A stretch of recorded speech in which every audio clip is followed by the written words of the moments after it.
Assalamualaikum dan salam sejahtera. Saya Coach Faiz, jurulatih kecergasan anda hari ini.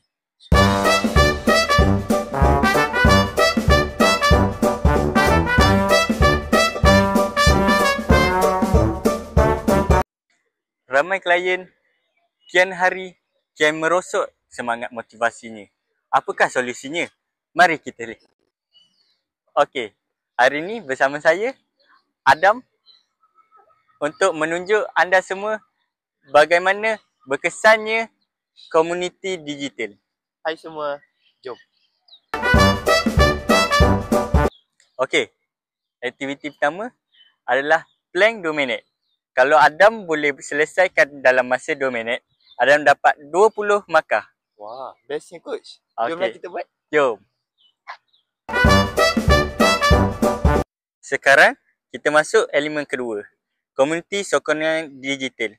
Kat sini kita ada kumpulan Telegram khas peserta untuk peserta.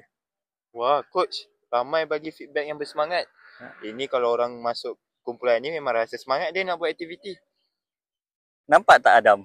Bila ada komuniti, kita tak rasa bersendirian. Semangat kita bangkit selepas kita tengok orang lain pun konsisten. Okey Adam. Yang ketiga pula, pemantauan dan maklum balas digital. Semua data Adam direkodkan dalam aplikasi ni. Tengok ni. Berat Adam dalam minggu ni turun 1 kilo. Wah, serius coach. Berbaloi lah usaha saya kiranya ni. Ya, bagus. Perubahan kecil pun tetap kemajuan. Minggu depan kita tambah lagi aktiviti. Okey coach. Jadi, dengan 3 elemen itu, jurulatih bukan saja mengasah fizikal klien, tetapi jurulatih juga membina semangat klien. Betul tak Adam? Betul coach. Saya lebih rasa bermotivasi sekarang.